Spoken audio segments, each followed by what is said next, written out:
दोस्तों किसी संख्या में अपना 2 का भाग कैसे करें, यानी अभी हम अपना डिवाइड बाई 2 कैसे करते हैं यह सीखेंगे।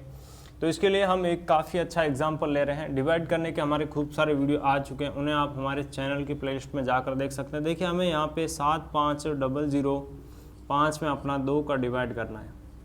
तो आप डिवाइड कैसे करेंगे, देखिए डिवाइड के चिन्ह को कुछ ऐसे लिखा जाता है। यहाँ पे ये जो लिखा हुआ है इसको हम पढ़ेंगे कैसे, तो यहाँ पे हम ऐसे पढ़ेंगे, ये आपका कितना है 75,005 है। तो इसको ऐसे पढ़ेंगे हम 75,005 में 2 का भाग करना, ठीक है।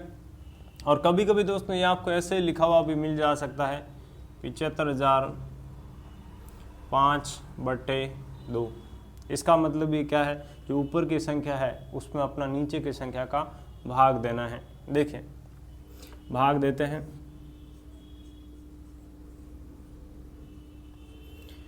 किसका 2 का भाग दे रहे हैं। तो एक तरीका है कि आप अपना 2 का पहाड़ा लिख दो और पहाड़े की सहायता से भाग दो, और दूसरा तरीका क्या है, गुणा करके भी आप अपना भाग देते हैं। तो दोनों तरीके से अभी हम समझेंगे। देखिए 2 का पहाड़ा लिख देते हैं, 1 2 2 2 4 3 2 6 4 2 8 5 2 10 6 2 12 7 2 14 8 2 16 9 2 18 दाया दूने 20। अब आपको डिवाइड करने के लिए क्या करना है, आपका जो एक अंक की संख्या है उसको लेना है। यहाँ पे कितना है 7। यह जो आपने संख्या लिया है, यह संख्या जिस संख्या का भाग दे रहे हैं, यहाँ पे किसका भाग दे रहे हैं हम अपना 2 का, 2 से बड़ी होनी चाहिए। क्या होनी चाहिए, 2 से बड़ी या 2 के बराबर, ठीक है। तो यहाँ पे यह आपकी संख्या क्या है, 2 से बड़ी है। इसका मतलब आप इस संख्या में 2 का भाग दे पाएंगे, ये ध्यान रखें। यदि 2 से छोटी आ रही है तो फिर हम क्या करते हैं, एक अगली अंक की संख्या को और शामिल कर देते हैं। फिर भी छोटी आ रही है तो अगली अंक को और शामिल कर देते हैं। तो ये तरीका रहता है। ओके चलिए, यहाँ पर तो आसान सा टॉपिक है। तो यहाँ पर आप अपना 2 का पहाड़ा कितनी बार बोलें कि आपको क्या मिलना चाहिए। यहाँ जो संख्या है कितनी है 7, या तो इसके बराबर हमें वैल्यू मिलना चाहिए या 7 से कम। क्या 7 से कम या 7 के बराबर। तो हम जब 3 बार पहाड़ा बोलते हैं तो आपका क्या मिलता है, 7 से कम मिलता है। लेकिन जैसे आप 4 बार पहाड़ा बोलें तो आपका 8 आ गया, 7 से बड़ा है। जैसे ही 7 से बड़ा वैल्यू आ जाता है वहाँ रुक जाना है, इससे पहले वाली संख्या को लेना है। यानी यहाँ पे आप कितनी बार पहाड़ा बोलें तब आपके पास यह वैल्यू आ रहा है। देखिए 1 2 3, यानी आपका भाग कितनी बार चला गया, जितनी बार पहाड़ा बोलते उतनी बार भाग। 3 बार कितना वैल्यू आ रहा है, देखिए 3 बार बोलने पे 6 आ रहा है, तो इसको यहाँ लिखना है। ओके, यहाँ तक बात क्लियर है, कोई दिक्कत नहीं है। अब आगे क्या करना है, इसको माइनस करना है। 7 - 6 कितना, 1 आ गया। अगली जो संख्या है इसको हम यहाँ ले आते हैं। ध्यान क्या रखना, एक बार में हम अगले केवल एक अंक को ही यहाँ ला सकते हैं, यानी एक संख्या को ही यहाँ ला सकते हैं। तो 5 को हम यहाँ ले आए, कितना 15 बन गया। 2 का पहाड़ा कितनी बार बोलें कि हमारा 15 मिलना चाहिए या 15 से छोटा। देखिए 7 बार जब बोलते हैं, ठीक है, तो आपका कितना आ रहा है 14 आ रहा है। आगे जैसे आप 8 बार बोलेंगे तो 15 से बड़ा आ रहा है, देखिए कितना आ रहा है 16। तो बड़ा आते ही रुक जाना, उससे पहले वाली संख्या को लेना है। कितना आ रहा है 14, उसको लेना है। ओके, तो 14 कितनी बार पहाड़ा बोलने पे आया उसको यहाँ लिखना है। फिर माइनस किया, कितना आ गया 1। फिर इस अगले 0 को हम यहाँ ले आए, कितना आ गया 10। तो 5 बार जब हम पहाड़ा बोलते हैं तो कितना आ रहा है, देखिए आपका 10 आ रहा है, यानी 5 बार भाग चला गया।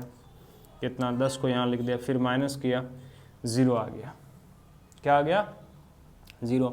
अब यहाँ देखिए अगले अंक को यहाँ लेके आए, कितना आ गया 0। अब जब यहाँ 0 है और 0 को हम यहाँ से लेके आए, ध्यान से समझना दोस्तों,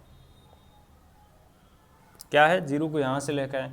अब देखिए या तो ऐसे समझ लो कि 0 में हम अपना 0 बार डिवाइड हो जाएगा, या ऐसे समझो कि आपका अब 0 में तो डिवाइड हो ही नहीं रहा है, तो फिर हमें क्या ज़रूरत पड़ेगी, अगले अंक को यहाँ लेके आने की ज़रूरत पड़ेगी।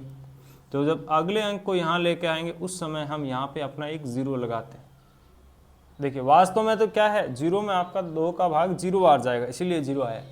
लेकिन वो थोड़ा जो स्टार्टिंग के नए विद्यार्थी होते हैं उनके लिए मुश्किल हो जाता है। इसीलिए इसको ऐसे समझो कि एक अंक को लेकर आगे जीरो को भाग जा ही नहीं रहा, क्योंकि ये संख्या आपकी क्या है, देखिए 2 से छोटी। मैंने स्टार्टिंग में क्या बोला, भाग तभी पे दे पाएंगे, सिंपल शब्दों में समझो, ठीक, कॉम्प्लिकेटेड नहीं बनाना है, रिजल्ट वही है, ठीक है। तो देखिए मैंने क्या बोला, यह संख्या क्या होनी चाहिए, 2 से बड़ी होनी चाहिए, ठीक। तो जीरो में आप 2 का भाग नहीं दे पाएंगे, मतलब आगे का एक अंक और लाने की जरूरत है। जो यहाँ 0 है तो एक अंक ही ला सकते हैं, आगे का एक अंक और लाएंगे तो फिर यहाँ हम 0 लगाएंगे, ये ध्यान रखें, ऐसे समझ लो, ये सही तरीका है, ये आसान है। अब देखिए फिर हम 5 में अपना 2 का भाग दें तो कितनी बार जाएगा, देखिए आपका 2 का पहाड़ा 2 बार बोलते हैं, 4 बार आगे 3 बार बोलते हैं, 6 आ गया। 6 देखिए 5 से बड़ा है, यानी 3 बार तो नहीं जाएगा, कितनी बार गया, 2 बार, कितना आ गया आपका 4 आ गया। फिर माइनस किया, कितना आ गया, 1 आ गया। अब इस 1 को आप या तो सेंसफुल कह दो या फिर आगे डिवाइड करो। तो आगे डिवाइड करने के लिए हम क्या करेंगे, यहाँ पॉइंट लगाएंगे, यहाँ पॉइंट लगाते ही उसके बाद यहाँ हम अपना 0 लगा देंगे। देखिए 2 का पहाड़ा जब हम 5 बार बोलते हैं, ठीक है, तो आपका कितना आता है, 10। हमें यहाँ कितना चाहिए, 10 ही तो चाहिए, फिर माइनस किया 0 आ गया। तो इस तरीके से यहाँ पर ये जो आपका वैल्यू आया है ये क्या है, भागफल है, और ये जो 0 आया है यहाँ पे माइनस करने पर ये आपका सेंसफल है, ठीक है। तो इस तरीके से हमने अपना 2 का भाग करना सीखा। तो मैं उम्मीद कर रहा हूँ दोस्तों, यह इतना बड़ा एग्जाम्पल लेने का मेरा टारगेट यही था कि आप अलग अलग एग्जाम्पल ना लेके केवल एक ही एग्जाम्पल से काफ़ी सारा समझने का कोशिश करें। और ऐसे मैं खूब सारे एग्जाम्पल लेके आ रहा हूँ दोस्तों, अलग अलग स्पेशल एग्जाम्पल मैंने सोल्व किए हुए हैं, करीबन 200 प्लस वीडियो हमारे चैनल पर आए हुए हैं। प्लेलिस्ट में जाकर देखिए चैनल के, और लिंक मैं आपको नीचे डिस्क्रिप्शन में दे रहा हूँ। धन्यवाद।